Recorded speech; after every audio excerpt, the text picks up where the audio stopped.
Hello everyone. आज हम पढ़ने जा रहे हैं गुरुत्वाकर्षण का पार्ट 8। और आज हम पढ़ेंगे तरलों में दाब के बारे में और उत्प्लावकता के बारे में। इससे पहले वाले लेक्चर में हम ये जान चुके थे कि दाब किसे कहते हैं, राइट। हमने दाब के बारे में पढ़ा था और वहां पे हमने कहीं ना कहीं ओके हमने दाब के बारे में क्या पढ़ा था। दाब बराबर यानी दाब यानी किसे प्रेशर कहते हैं।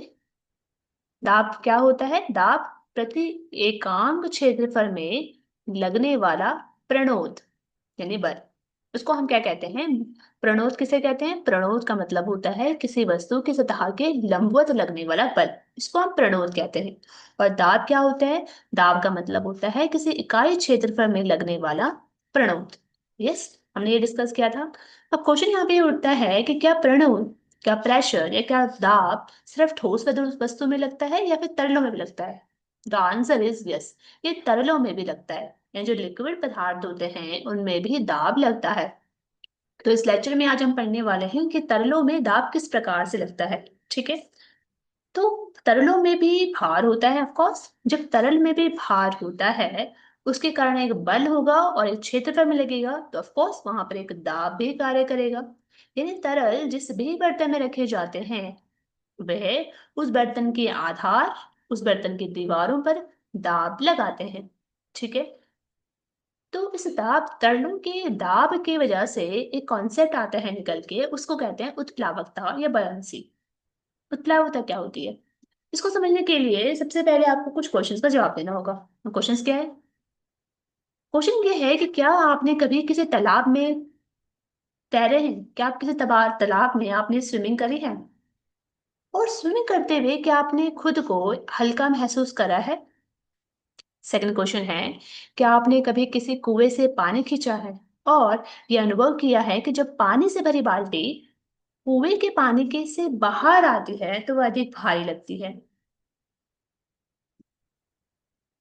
क्या आपने सोचा है कि लोहे और स्टील से बना जो जलयान होता है वो समुद्र के पानी में क्यों नहीं डूबता है, लेकिन उतने ही मात्रा का अगर लोहा, स्टील यदि चादर के रूप में अगर हम देखें तो वे, क्या वे डूब जाएगा? तो इन सभी प्रश्नों के जवाब हमें मिलेंगे जब हम समझेंगे कि उत्प्लावकता किसे कहते हैं। तो इसलिए आपको उत्प्लावकता अच्छे से समझना है ताकि आप उन क्वेश्चंस का जवाब आसानी से दे सके। चलो स्टार्ट। इसकी उत्प्लावकता को समझने के लिए हमें एक्टिविटी करेंगे। एक्टिविटी किस प्रकार की है? एक्टिविटी में कहा गया है कि हमें एक प्लास्टिक की बोतल लेनी है और प्लास्टिक की बोतल खाली होनी चाहिए। बोतल का जो मुंह होगा उसको हम वायुरत डार्ट से बांधेंगे, यानी कि इस तरह से उसको बांध देंगे जिससे हवा उसके अंदर ना जाए। किसके अंदर? बोतल के अंदर, क्योंकि हमें बोतल को बिल्कुल खाली रखना है, उसके अंदर एक वायु भी नहीं जाना चाहिए। अब क्या करेंगे? इस बोतल को आपको डालना है एक पानी की भरी बाल्टी में। पानी से भरी हुई बाल्टी में आप डालेंगे किसको? इस बोतल को। तो आप क्या देखेंगे? आपको क्या दिखाई देगा? एक्सपेरिमेंट है, क्या ऑब्जर्व करेंगे आप जब आप पानी से भरी हुई बाल्टी के अंदर इस खाली बोतल को, जिसे आपने वायुरुद्ध डार्ट से बांध दिया है कस के, अगर आप इसको पानी के अंदर डालेंगे तो आप क्या ऑब्जर्व करेंगे? ऑफ कोर्स आप ये ऑब्जर्व करेंगे कि जो बोतल है वो तैरने लगती है। ठीक है। अब आप क्या करना है? अब एक्सपेरिमेंट पूरा नहीं हुआ है। बोतल को पानी में धकेलना है, यानी आप क्या करेंगे? इसको धक्का देंगे पानी के अंदर। आप ऊपर की ओर एक धक्का महसूस करते हैं। आपको ऐसा फील होगा कि जैसे जैसे आप बोतल को नीचे की ओर धक्का दे रहे हैं, वो आप ऊपर की ओर एक धक्का महसूस कर रहे हैं। इसे और अधिक नीचे धकेलने की कोशिश कीजिए आप इसे और अधिक गहराई में धकेलने में कठिनाई का अनुभव करेंगे। आपको ऐसा लगेगा कि आपके ऊपर कोई, अंदर से, पानी के अंदर से कोई आपके ऊपर ऊपर की तरफ बल लगा रहा है, और आपका जो आप तो बल लगा रहे हैं नीचे की तरफ, उसका वो विरोध कर रहा है। ये दिखाई देता है कि पानी बोतल पर ऊपर की दिशा में बल लगाता है। बेसिकली जो बल लग रहा है वो पानी के द्वारा लग रहा है।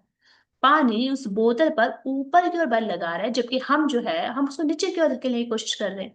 इसलिए हमको कठिनाई महसूस हो रही है। जैसे जैसे बोतल को आप पानी में धकेलते जाएंगे, पानी के द्वारा ऊपर की ओर लगाया गया बल वो बढ़ता जाता है। जब हम अपने बल को इंक्रीज कर रहे हैं तो पानी भी हम अपने बल को इंक्रीज कर रहा है ऊपर की ओर, जब तक कि बोतल पानी में पूरी तरह ना डूब जाए। और ये तब तक प्रोसेस चलती रहेगी जब तक कि पानी में पूरी तरह से बोतल डूब ना जाए। तो एक टाइम ऐसा आएगा जब आप पूरी नीचे तक पहुंच जाएंगे बाल्टी के, तो आप देखेंगे जैसे जैसे आपने पानी की बोतल को नीचे टच करवा दिया है वहां पर ये लगना बंद हो जाएगा। लेकिन जैसे आप लेकिन जैसे जैसे आप छोड़ देखेंगे, आपने बोतल छोड़ी अपने हाथ से, आपने अपना हाथ हटाया और बोतल को वहीं पे रख दिया, वैसे ये बोतल जो है वो उछल कर सतह से वापस आ जाती है। उस पानी से बोतल उछल कर वापस आ जाएगी। ठीक है। अब एक्सपेरिमेंट समझ गए हैं कि क्या क्या करा हमने। Let me explain it again. हमने एक पानी की बाल्टी ली है और एक बोतल आपको लेनी है, जिसे पूरी तरह से आपने क्या करना है, अच्छे तरह से बांध देना है ताकि पानी उसके अंदर ना जाए जब उसको हम डुबोए तो। पानी की बोतल खाली होनी चाहिए और पूरी तरह से आपको कस करके उसके ढक्कन को बांध देना है ताकि उसके अंदर कुछ भी ना जा पाए। जब आप इस पानी की बोतल को डुबोने की कोशिश कर रहे हो अंदर, तो आप एक बल का अनुभव कर रहे हो जो पानी के द्वारा आप पे लगाए जा रहे हैं, और आप नीचे की तरफ से धकेलते जा रहे हो। आप बिल्कुल टॉप नीचे बॉटम में पहुंच चुके हो पानी के। लेकिन जैसे आपने अपना हाथ हटाया तो पानी की जो बोतल थी वो छिलकर बाहर आ जाती है। ऐसा क्यों हो रहा है? What is the reason behind this? तो क्या इसका मतलब हम ये समझे कि जो पानी की बोतल है उसके ऊपर गुरुत्वाकर्षण बल का प्रभाव नहीं हो रहा है? क्या इससे हम ये समझ सकते हैं कि ग्रेविटेशन फोर्स कहाँ गया इस केस में? यानी कि ग्रेविटेशन फोर्स क्या होता है? जो वस्तुओं को नीचे की ओर खींचता है। लेकिन ये पानी की बोतल तो अलग ही है। ये पानी की बोतल तो ग्रेविटेशनल फोर्स को अपोज कर रही है, क्योंकि ये पानी की बोतल नीचे न के ऊपर की तरफ आ गई है उड़ के। राइट। तो क्या इसका मतलब हम ये समझे कि पानी पर, सॉरी, जो गुरुत्वाकर्षण बल है उस बोतल पर कार्यरत नहीं है? यदि ऐसा है तो बोतल छोड़ देने पर पानी में डूबी ही क्यों नहीं रहती है? अगर हम बोलेंगे नहीं ऐसा नहीं है, गुरुत्वाकर्षण बल यहाँ पे काम करता है, तो फिर ये पानी की बोतल वापस क्यों आई, अपोजिट डायरेक्शन में क्यों आई? ठीक है, पहला क्वेश्चन ये हमें देखना है। इस एक्टिविटी से हमें ये समझ में आता है क्वेश्चन। सेकंड क्वेश्चन ये आता है कि आखिर ऐसा क्या करें कि पानी की बोतल जो है हमारे पास, वो हम उसके अंदर डुबो पाए। हम पानी के अंदर ही उसे कैसे डुबो सकते हैं? ठीक है, तो इसको हम डिस्कस करने वाले हैं इस एक्टिविटी को कि ये कैसा होगा और कैसे ये हुआ और क्यों ये हुआ है। Let's see. देखो, पृथ्वी का गुरुत्वाकर्षण बल बोतल पे कार्य करता है। हम समझ चुके हैं गुरुत्वाकर्षण बल एक सार्वत्रिक नियम होता है और यहाँ पे उसको नेगलेक्ट नहीं कर सकते। गुरुत्वाकर्षण का सार्वत्रिक नियम यही कहता है कि यह हर पिंड पर लागू होगा। ऐसा कोई पिंड नहीं होगा इस विश्व में जहां पर गुरुत्वाकर्षण बल जो है वो कार्य नहीं करेगा। तो गुरुत्वाकर्षण जो बल होगा पृथ्वी का, वो बोतल पर नीचे की ओर दिशा में बल लगाता है। इसके कारण बोतल नीचे की दिशा में जाती भी है। लेकिन जहां पे पानी होता है वो भी बोतल पर ऊपर की ओर बल लगाता है। ठीक है। इसलिए बोतल हमेशा ऊपर की तरफ आ रही है क्योंकि पानी भी उस बोतल पे कुछ बल लगा रहा है। जब बोतल को हम डुबोते हैं तो बोतल पर पानी के द्वारा लगाया जाने वाला जो ऊपर की दिशा में बल होता है वो उसके भार से अधिक हो जाता है।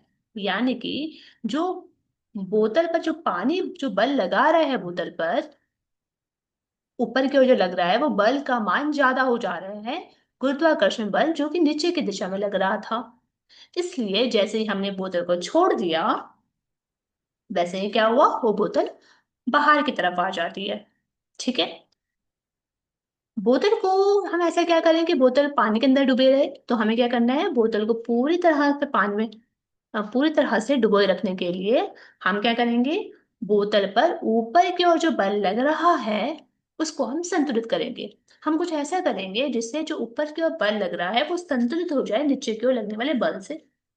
ठीक है। सो बोतल पर पानी के द्वारा ऊपर की ओर लगने वाला जो बल होता है उसी को हम उत्प्लावन बल कहते हैं। ठीक है।